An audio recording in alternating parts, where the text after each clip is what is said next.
So this session is called is about art and music and literature, and we have the three books that we'll discuss in the course of this. Each chart some of that territory and have inside them various unsuccessful attempts to bring art and music alive on the page. So I'll introduce our panel to begin with. Dominic Smith, who is beside me, is the author of 4 books. His latest is The Last Painting of Sarah de Vos, and it's a book driven by a plot that involves a painting, I suppose, and that gives life to the act of painting, but also to the act of forgery. And it's really a terrific book. At the far end of the panel, Rosalind is a writer who I first encountered in a terrific collection called Walking Towards Ourselves, of Indian women writers, and her essay in that collection has happily grown into a memoir, which is kind of brutal and revealing and very sexy all at once. And again, we'll get deeper into that as we go. And then finally, Jeffery Renard Allen, who's in the middle of the panel, is a poet and writer of stories, writer of 2 novels, Rails Under My Back, and his latest, Song of the Shank, which again is a really remarkable book in what it does with its depiction of art. It's a kind of multitudinous, epic book, at times kind of in conversation with itself, sometimes very literally, sometimes within its own sentences. And it does a lot, I think, to illuminate things that happen in music that you might think could only happen in music, but in this novel happen on the page. And so, Geoffrey, if you wouldn't mind, I'd like to begin the session by getting Geoffrey to read, and then as we go, I'll hopefully get Dominic and Rosalind to read as well. Well, I'm going to read a passage that's early in the novel. It doesn't deal directly with music or art, but it's the shortest thing I could think to read right now. So the idea is that the main character, Blind Tom, is about 16, and he's living with a woman named Eliza, who's about 25. He's black, she's white. It's roughly 1866, right after the Civil War has ended. And so this is the little section. His skin is ready. He holds his arms closely to his chest, as if determined to guard this limited part of his nakedness, and wobbles toward the tub, hauls his legs up one after the other over the high porcelain side, and joins her neck deep in high islands of foam. It's the only way she can get him the babe, the 2 of them together, 2 huddled forms stationed at either end of the tub, face to face, an archipelago of suds between them, 2 bodies peeling away layer by layer, soap the substance that obscures when it is smeared across cheek and brow, nose and chin, before running white fingers over muscle, bone, soft places, hard places, knows them all, making it hard to tell which leg or elbow, one outside, one inside, belongs where to whom. She reaches to slow down his wild, hurried hands, rebuffed, cut short, they go moving like dark fish through the water, swimming to another world. She grows considerate, guides him back, hands that work as hard returning as running away, stroking her face, downstroking her shoulders, drawing warmth across her breast until he takes tight hold of her silent back. She lets his touch linger, feeling the power of his fingers, this body embracing her, reminding her that she is not alone. He reaches up and fists a hank of her hair, letting the strands sieve through his splayed fingers, hairs pushing against each other, flickering back and forth, a mass of flowers set afire under his water-warm touch. 2 washed bodies, light and clean, smelling of lavender soap and talcum powder. He dresses her, she him, her form preserved under the wide, heavy folds of her nightgown, Tom exotic in his white sleeping caftan and peaked nightcap, like something out of an Oriental tale, Arabian Nights. Back in the parlor, she takes a seat on the settee, and he kneels at her feet, rests his head on the altar of her lap, needs her to massage his scalp. Unexpectedly, he pulls himself up mid-touch and ambles off to the piano, where he sits on the bench, hands positioned above the keys, and he stays that way, still, withdrawn, music withheld, leaving her to measure the distance between them. It's as if he knows that something is up. She feels a deep sense of gnawing discomfort but refuses to let it take hold. No use trying to draw him in. He'll find his way to bed. I think I'll stop there.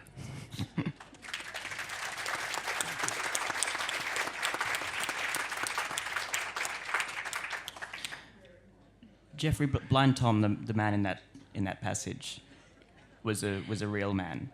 Your book is drawn from historical events. Yeah. How did the story come to you, and when did you realize that it was a story you felt that you needed to tell? Well, the story came to me by accident. I was actually reading this was many years ago, going back into the late 90s. I was reading another book, and Tom was mentioned in a footnote in that book. And I was immediately drawn to his story, just some of the facts of his life, the fact that he was, a celebrity in his own time, perhaps the most famous pianist of the 19th century for a while. Played all around the United States, across the UK and in Europe. And by the time I was reading about him, he had essentially disappeared from history. And Tom was also a fascinating performer in that, he could do, I said this the other day, if you were here, I'm sorry for repeating myself, but, he could do things like play 3 songs at once. He would play one song with one hand in the left key, one song in one key with the left hand, another song in a second key with his right hand, and then he would sing a third song in a different key. And he would do all these kind of really amazing musical things and performances of memory. So one of the things that struck me about Tom's story musically is that he reminded me of many contemporary musicians that I admire, people like Jimi Hendrix, who pushed the guitar in all kinds of interesting directions, and jazz musicians as well. Although Blind Tom existed, between or before really the invention of jazz or the blues or any of that. I mean, since he was born in 1849 in Georgia and he died in 1908. And so he also pretty much died before the invention of recordings of music as well. Yeah. And we'll return to his talent and his genius, and I suppose your interest in the novel with that. But to sort of take us from there, Dominic, I mind if you talk also about where your story came from, how you found yourself to need to tell a story that sort of circles the golden age. Yeah, so this was, in a lot of ways, a kind of footnote in a Moleskine diary. Many years ago, about 15 or 16 years ago, I lived in Amsterdam for a year, and I'd written down some notes about some of what I'd later discovered were the lost women painters of the Golden Age. Judith Leister, for one. So there were about these, 24 or so women who were admitted to a guild of St. Luke, which was the main painters' guild of the 17th century. It was really the only way you could be a professional painter. It was very difficult to get in. Rembrandt, Vermeer, all of those folks were in the guilds. And so there were about these 24 women who were good enough to get into the guild, but we only have surviving works for maybe 4 or 5 of them. And Judith Leister's story really struck me because she was someone who was incredibly prolific during her lifetime and very talented. She was well known in her lifetime, but really for 200 years after she died, all of her paintings, there's money on the floor, okay. All of her paintings were either attributed to her husband, who was also a painter, or to Frans Hals, who was kind of the towering figure of her particular guild. And so it really struck me as bitterly ironic that, she had been this incredible painter. She'd been lost for 200 years before she was rediscovered almost by accident. So I got interested in that story, and I think, we were talking the other day on a different panel about the gaps and the silences in art history, and really that was the platform to kind of see that there was, I wanted to build a narrative out of these, the missing layers of the Golden Age. We think we know the Golden Age, but really most of us know Rembrandt and Vermeer and a handful of others. There were about 50,000 painters at work in the 17th century just in the Netherlands. And they created between 5 and 10 million works of art. And we have about 1% of those that have survived. So that was the platform, the spring kind of board for this novel. Yeah. Both your novels are born of the hard work of research. Rosalind, your novel is born of the messy work of lived research, as all memoir is. And I wonder, it is very much a book about you. It's also a book addressed to one lover in particular. Was it the occasion of meeting that lover that made you realise that the book was to be written, that you were to write a book about yourself? And was there some point in your relationship where you realised that you would be writing a book addressed to him? So I met the lover in question when I was 23, and at the time he was 53.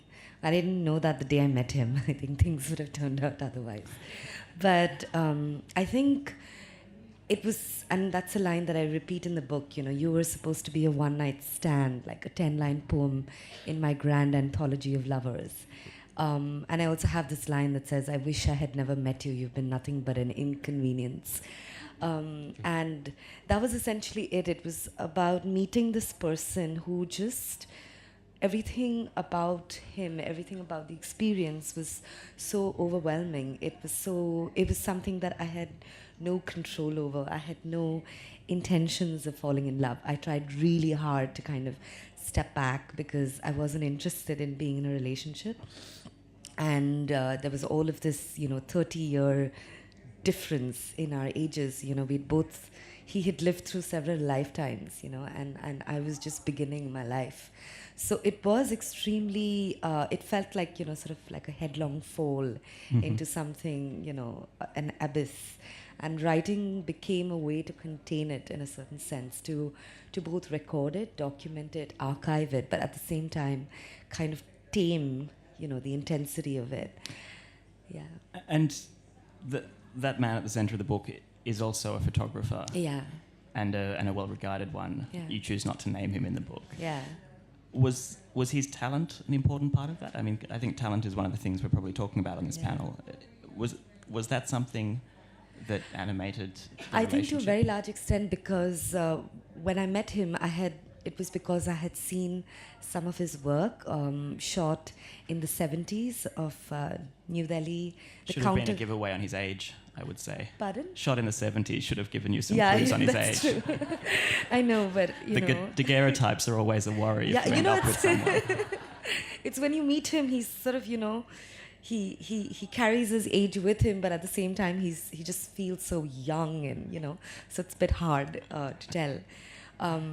But he had taken these amazing photos of New Delhi, Calcutta, and Bombay in the 70s and 80s, and they were that was his teenage diary when he was about 19, and I just fell in love with those photographs. They're just so beautiful, and they captured the kind of underground culture, the smoking, the hippie culture, but it also captured like this sort of independent theater and poetry and music. So it really kind of embodied a whole era. So when I met him, I was just thrilled to be able to meet someone, whose work touched me. But even then, I didn't know how big he was. I didn't know he was this famous photographer. And it was gradually in the course of getting to know him that I realized that I had to assert my own individuality, because it's very easy to get lost in someone else's narrative, to kind of be a witness to it and to be a collaborator to get those narratives out. So as we were evolving this partnership where we both helped each other out, and I was helping him a lot with his work, it became really important for me as a woman to start to assert my own identity, to kind of write my own stories. So even though this is a memoir and it is autobiographical, I prefer to call it more a writing of the self, because it is reflective in that sense, and it is about allowing the world to enter you in a certain sense, you know, allowing music and food and wine and single malt and cheeses and all of these, you know, wonderful things to enter into the bloodstream, so to speak. And then I think the book is the result of having assimilated all of that, the complexity of it, the intensity of it, and the passion, you know, that it entailed. On that score, could I ask you to read now the passage that you're going to Sure. read? Thanks. Thank you. So I rarely read this passage because I tend to blush a bit. So the book is written to the lover. It's addressed to the lover, so it's always an I and a you. And the reader is meant to feel like a voyeur, like someone who's intercepting these letters that are not meant to be read by you. But that's a deliberate device. And one of the chapters is called The M Word, which is a chapter on masturbation. So I'm just reading a few, and I won't look at you because then I'll blush. If anyone drops money, we won't mention it. Yes. I'm blushing already for whatever it's worth. All right. So the chapter starts where there's a particular morning where we're both in bed and there's this sort of sensuous, you know, touching and all of that. And then he kind of asks me, says, "What do you think about when you masturbate?" And it was very early in our relationship, and I kind of didn't know what to say. I was a bit like stunned. So I thought it would be interesting to deal with this question as I was writing the book, because I thought it was an important question, especially considering in India women don't talk about masturbation. So it was just a way of kind of reclaiming that pleasure and the thrill of it. So I'm just reading a bit from somewhere in between. I use the first 3 fingers of my right hand, the ones I used to write. My thumb waits outside by the brink for fear of drowning. My index finger and the tallest one begin to trace circles outside the mouth of my cunt. An orgasm is a tangible thrill. Imagine it as clay slowly slipping into being, guided by the contours of fingers held against the sleek, sizzling spin of a potter's wheel, the dizzy circumference churning mud. There is shape-shifting, a delicate rise and fall until the walls evolve, until the reliefs acquire definition, sweeping curves, measured lilt. The peak is that immediate moment when the pot is suddenly complete and is separated from the wheel. Left over are sighs, then the opening of eyes, the curling of toes, the clasping together of thighs, the return from Wonderland. Often I read, I lie in bed, let loose my hair, unfasten my clothes, hold a book a few inches away from my face, and begin to swallow words. I don't stop to chew. I let them slide along my throat into my belly so that they can enter my blood and course through me. I read Nin and Winterson, Miller, Anne Carson, Angela Carter's Black Venus, Michael Ondante's Cinnamon Peeler, in brackets. You could never walk through markets without the profession of my fingers floating over you. Or recipes by Miss Lawson, or by Laura Esquivel, or Gertrude Stein, who has this to say of roast beef. In the inside there is sleeping, in the outside there is reddening, in the morning there is meaning, in the evening there is feeling. Please beef, pleasure is not wailing. Please beef, please be carved clear, please be a case of consideration. And of salad dressing and an artichoke. Please pale hot, please cover rose, please acre in the red stranger, please butter all the beefsteak with regular field faces. Words are aphrodisiacs. They evoke the smell and feel of the substances they suggest. They tempt and lure with their promise of tangible things and of worlds outside of my reach. They inflict me with lust. They fill me with want. Words become substitutes for your touch. I'll stop there. Thank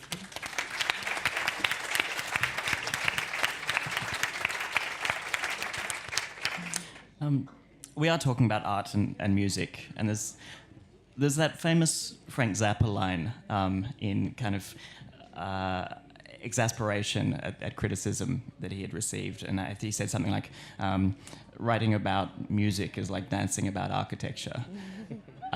And I think, in some respects that is true, and yet so often as writers we try to write about other arts, and we do things to them in the course of doing that. And I wonder, that's kind of a question for all of you, I wonder why we feel compelled to keep doing it.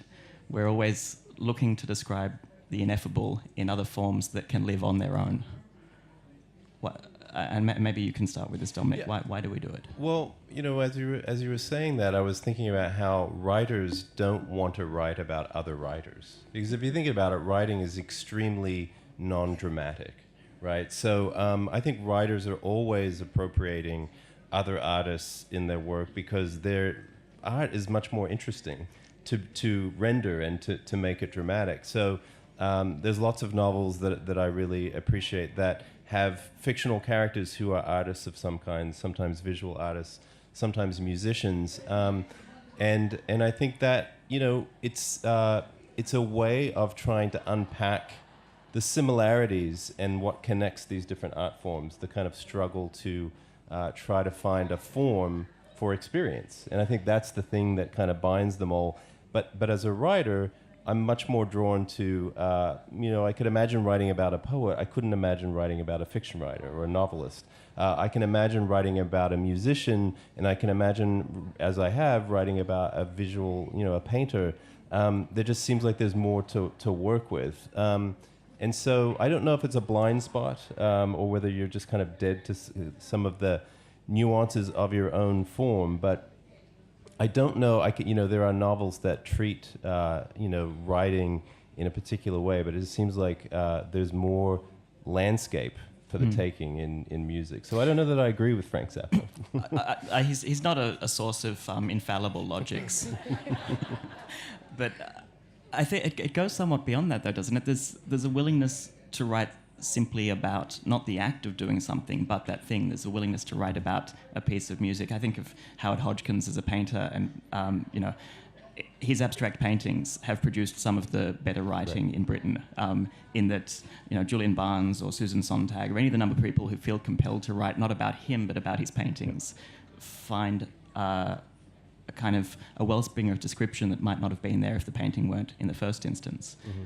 And so Jeffrey? Yeah, I was just going to say, I think one of the things that typifies the birth of modernism as an art form is this notion that all art forms somehow speak to one another. So in particular,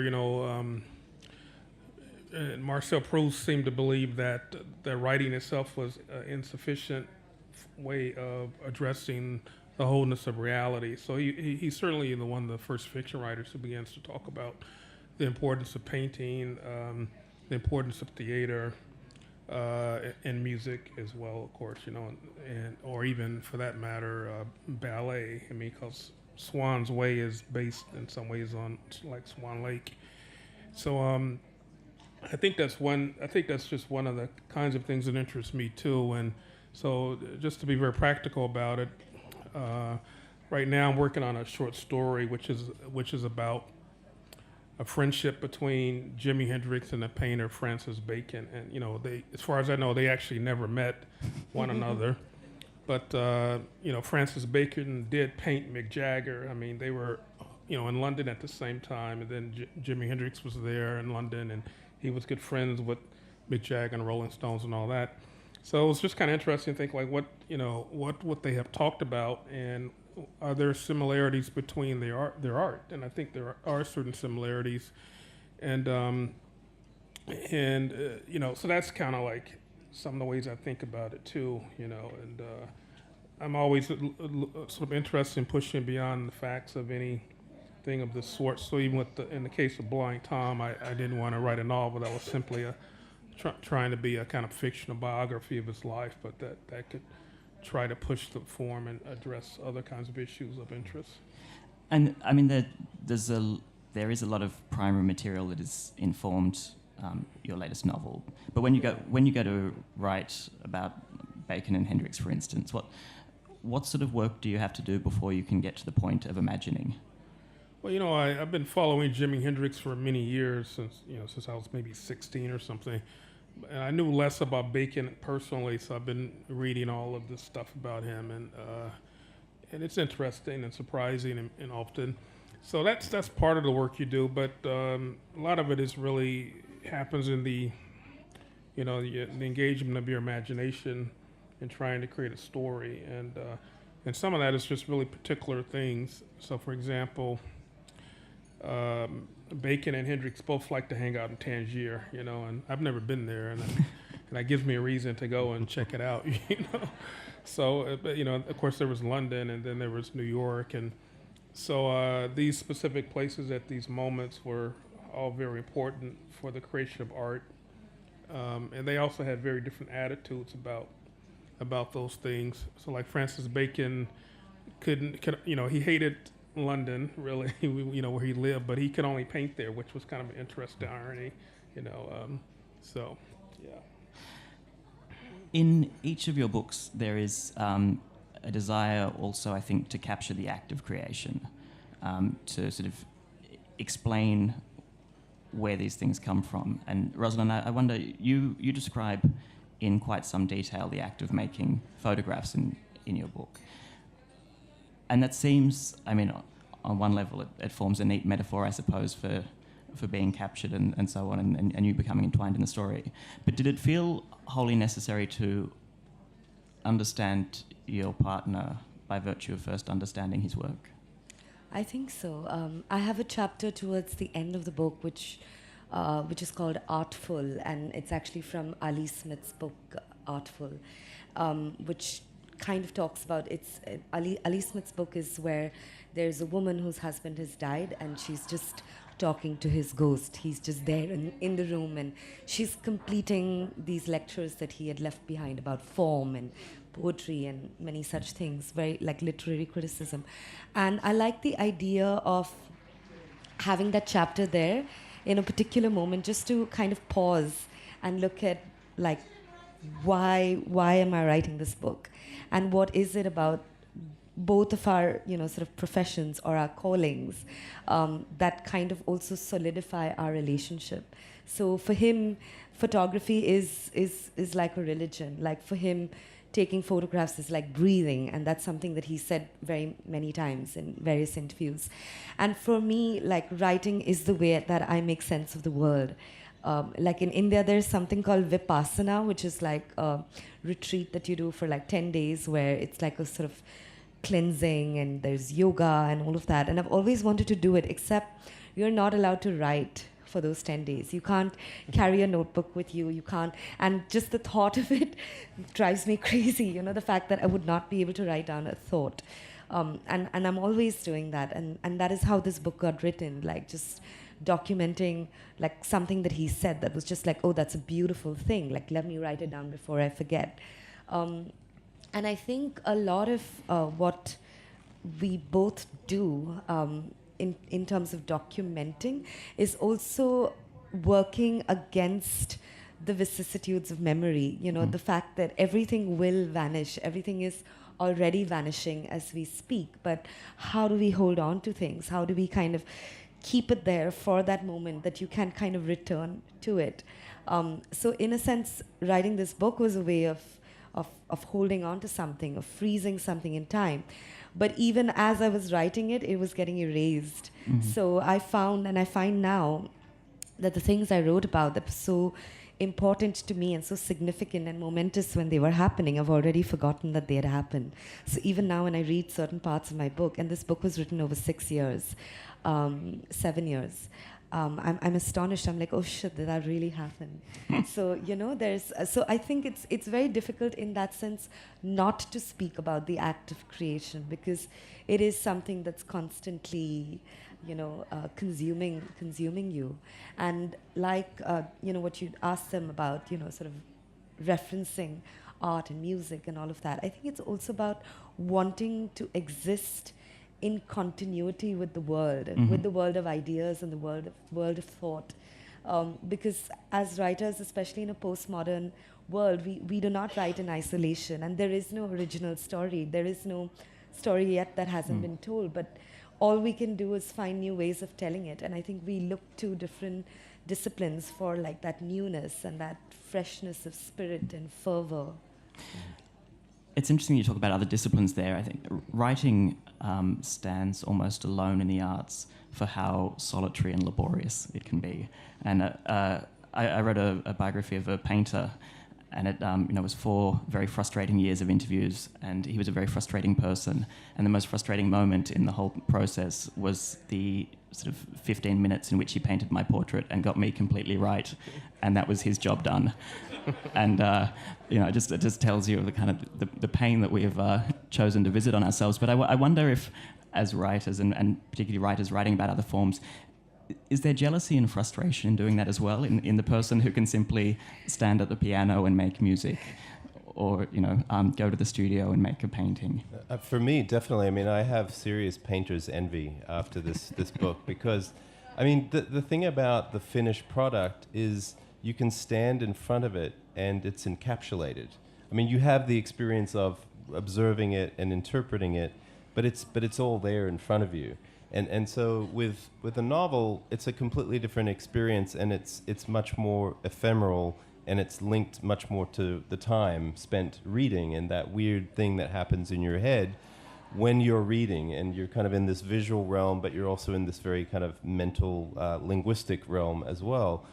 So I really envy visual artists a lot in the way that the power of that thing that's standing in front of you. Yeah. It was it's a funny question.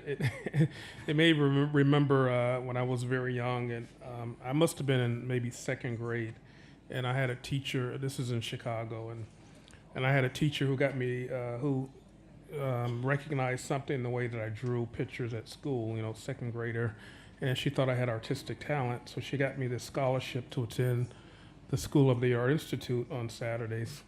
And so I remember when I found out about that, oh, wow, I'm going to be an artist. And I ran around the house thinking, wow, I'm going to be rich like Picasso. Well, and so I'm still waiting for that to happen.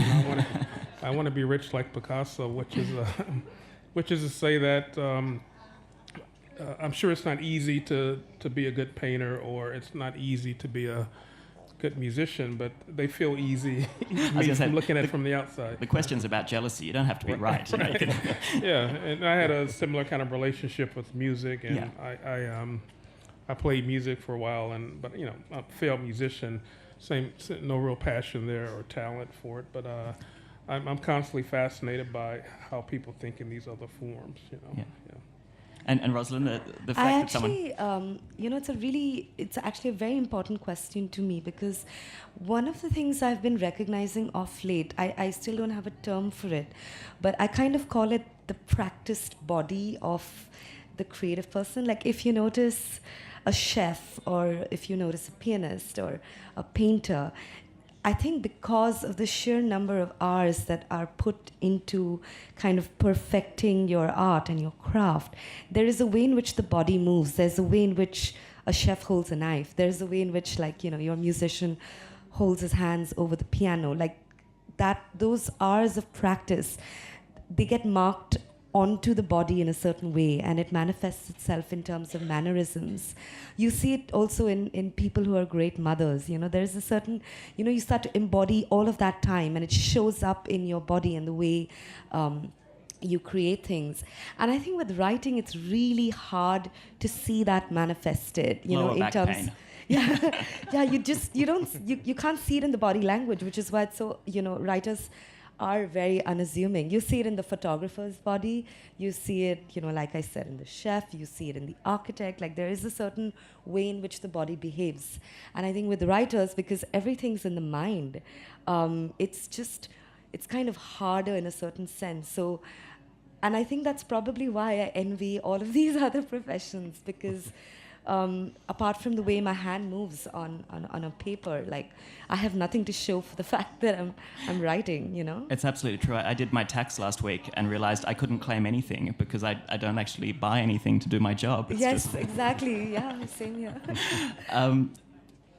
Dominic, you were talking just before about the other maddening aspect of art forms beyond writing, and that's being able to sometimes capture in a piece of music or a single painting an entire moment. Yeah. And not ask that someone read your book before they understand what you've been doing for the last decade.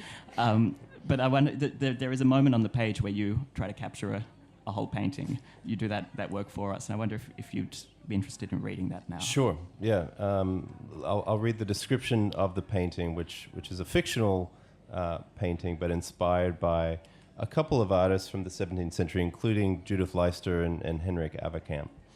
So the painting is called At the Edge of a Wood, 1636, oil on canvas, 30 inches by 24 inches, Sarah de Vos, Dutch, 1607 to 16XX.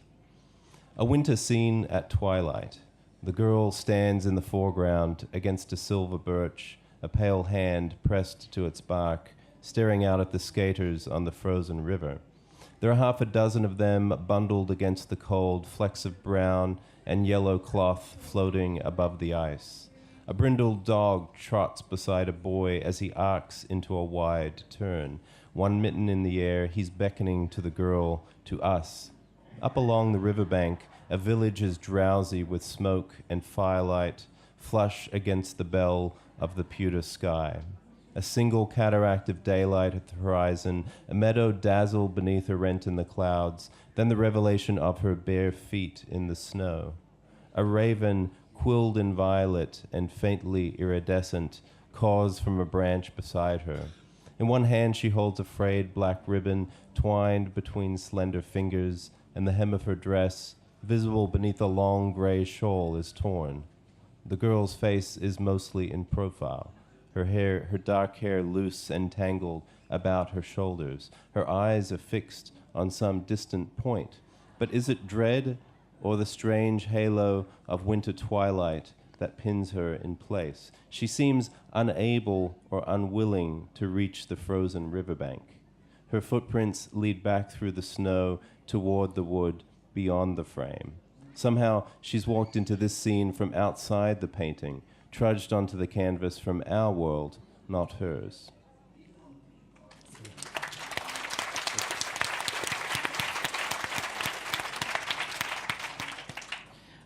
I'm interested also in and this goes back to Proust maybe, but to the way in which various forms feed back into writing. And I'm especially interested, Geoffrey, in the fact that in the acknowledgements in your book, you thank the band Tool. And I really enjoyed the book till that point. And that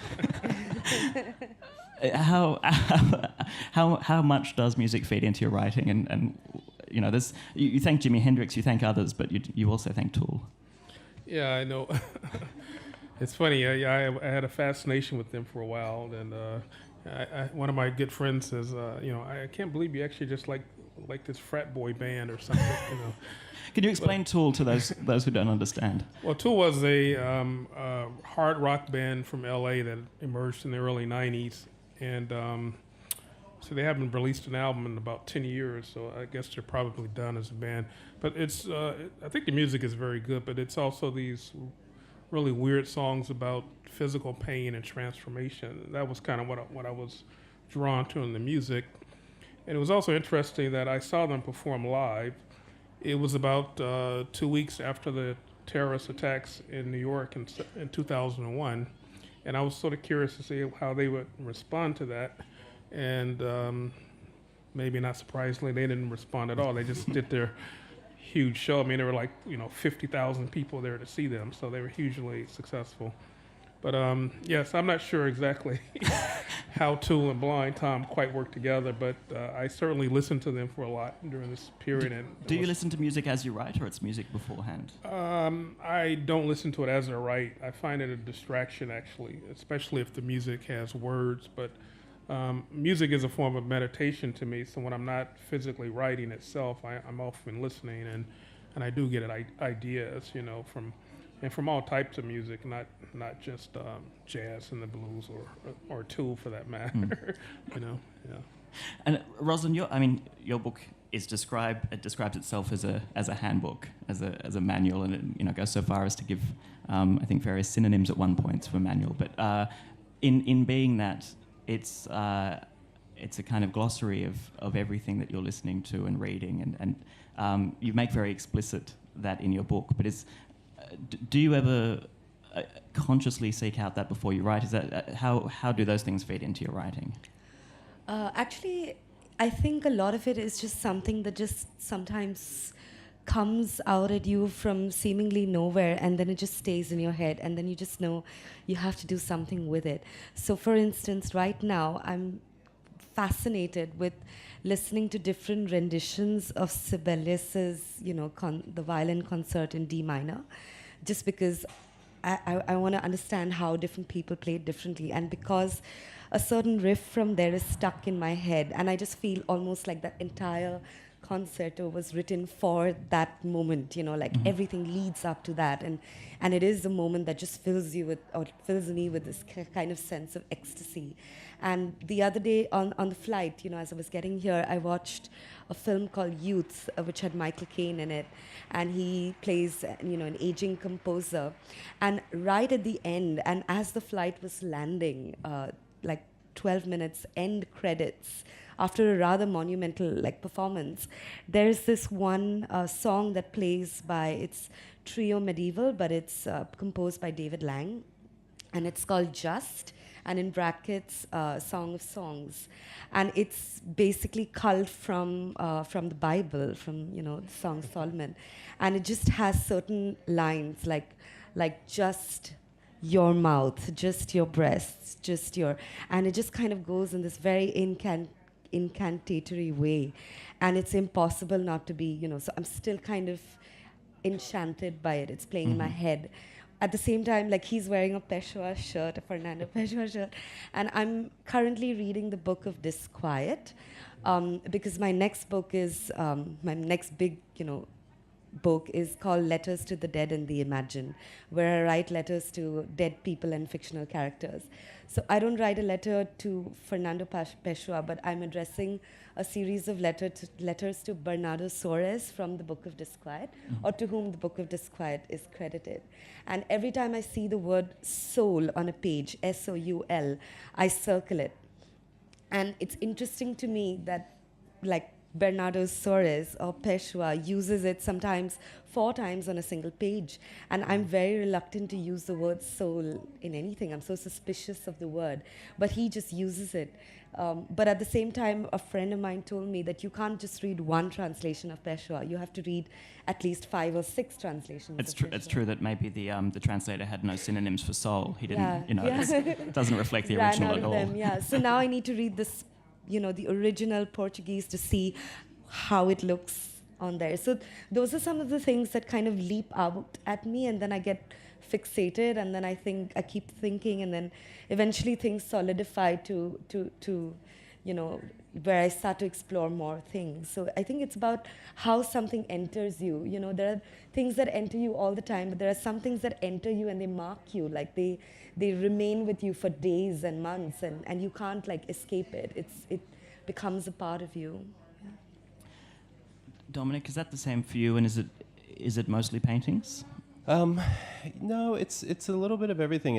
I do think writing a novel is a kind of immersion, and you try to surround yourself by the things that are going to help the work in some way. So, I don't typically listen to music while I'm writing, but I would listen to, interestingly, there are no great composers of the Dutch Golden Age. So it was great for painting. It was terrible for music.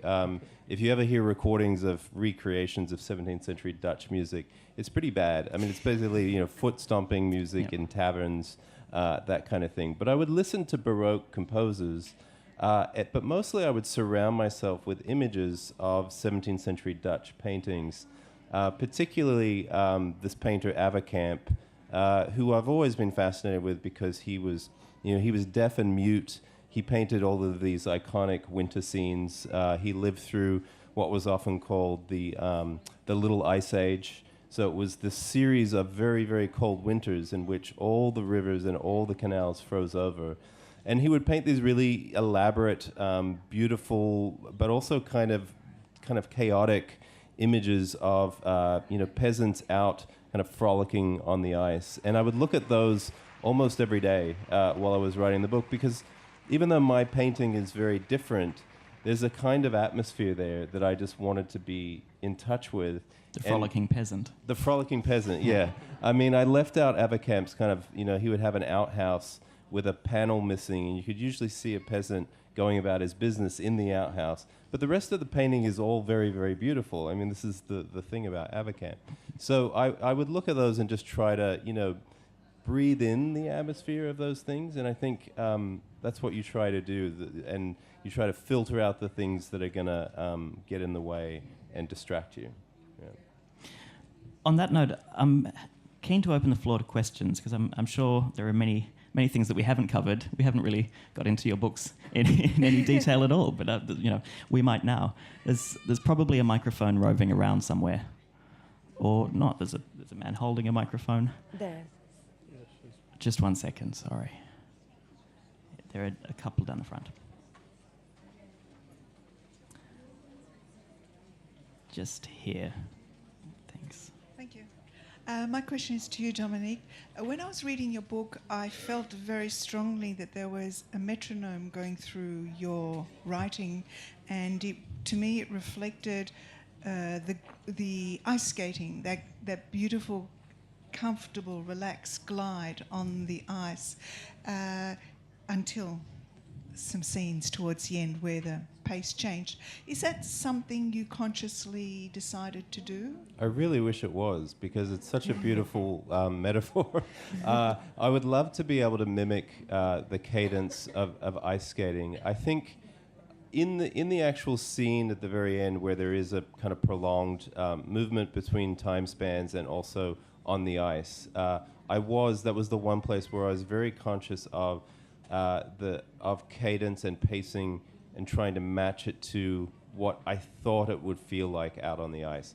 But the way the book is structured is much more about a kind of visual pattern. I mean, when you say metronome, it's interesting. I'm not a very musical person, but I did try to map out a very careful pattern of how we were going to move from one time frame to another, because I feel like a novel always threatens to implode, and if you don't kind of insist that there's some structure and order and a set of rules that you have to live by, that you quickly kind of write yourself into a corner. So there was a metronome, but it might be slightly different than the one that you are suggesting. Yeah. I'll expand that question just for you, Geoffrey, if I could. I think there are moments where you very deliberately, stylistically discombobulate the reader in your book. There are shifts that kind of pull the rug out from under you and leave you to recalibrate and keep going with the story. I presume that is a big part about trying to find the same sensation of being a part in the world that Tom himself has, both as being blind but also being kind of pulled from where he is and put into different places. I think that was one of the interesting tensions, in that Blind Tom was largely a classical recitalist. I mean, his repertoire consisted mostly of piano pieces by people like Beethoven and Chopin and so on.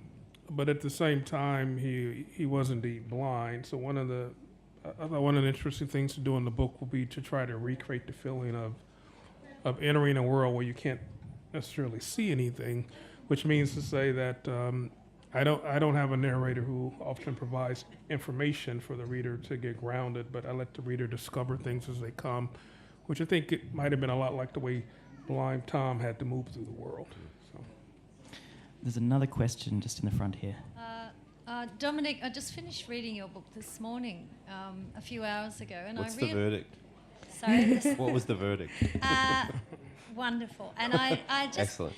realised, listening to your reading, that the painting actually gives you the arc of the story. I just realised that when you read it, that's what I felt, and so that leads me to the question: did you see paintings like that which gave you the story, the trajectory of the story, or did you invent the painting to do that, or did you have the story and then paint it? It really started with the painting. It started with the painting. Basically, this novel came out of another failed novel about painters, as novels often come out of other failures. And so I'd written this description of a painting, And in some ways, I didn't know the story that it belonged to. But I knew I needed something that would anchor the entire work, and that you would have these three storylines that would kind of orbit around the painting. And of course, what happened is that as you write these three other storylines and you move this painting through time, you have to go back and make small adjustments to the painting because of the way that there's going to be some kind of dynamic interaction between the plot and the gathering threads of the story and what you've set up in the painting description at the front. And I wanted it to feel a little bit like you begin as if you're looking at a description of a painting in a museum, but then something shifts and it becomes this kind of omniscient voice that is speaking to you almost through the painting.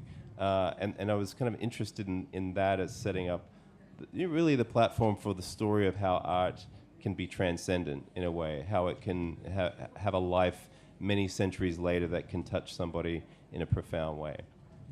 Yeah. There's a question just here.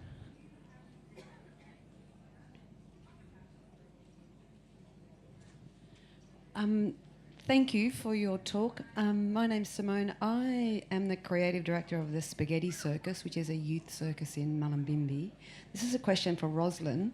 I was really interested in your point about the embodied nature of the artist, and so working in a movement practice, we see that all the time.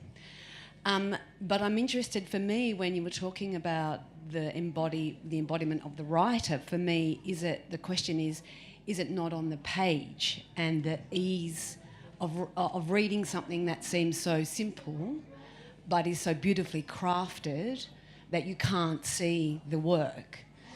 And I remember Truman Capote always talked about the writing so concisely. Are there which writers for you embody that ease of reading that belies great craft that you can't see?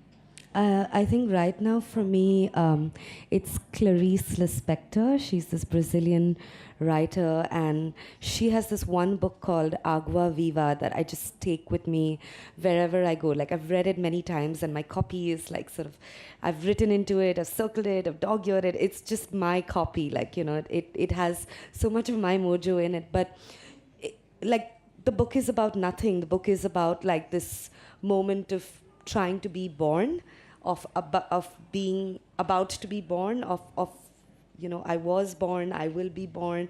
She's constantly playing with these tenses, and it just has this very improvisational feel to it.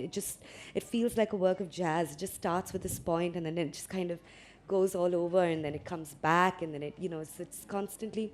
And it's a really slim book, and it was the book that she felt most unsure about. She took many years to decide whether she wanted to publish it or not. She was really not sure, and I really think I'm still reading some of her other books, but I mean, that book is just splendid. And she has a line in there where she just says, "I let myself happen." And I think it's just such a mind-blowing line, like in the sense of, existence as an art in itself, where you have to kind of just let go and surrender to the spirit, the universe, everything that enters you, and you let yourself happen. It's amazing. I think she's a writer that I'm reading quite meticulously, and sometimes just that same book over and over again. Yeah. There's probably time for one more question, just up the back.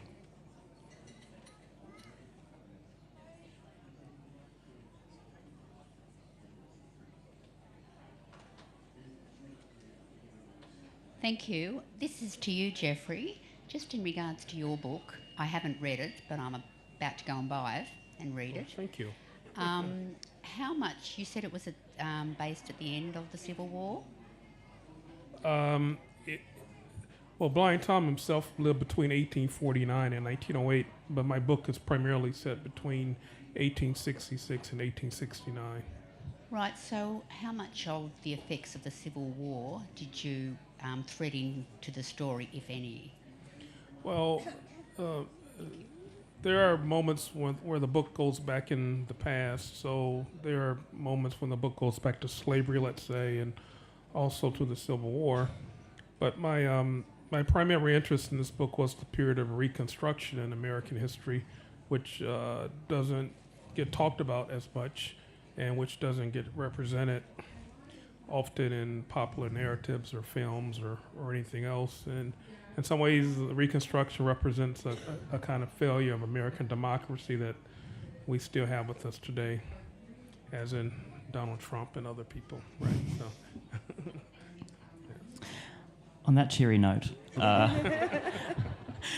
thank you so much, Dominic, Jeffery, Rosalind. I hope that you enjoyed that panel.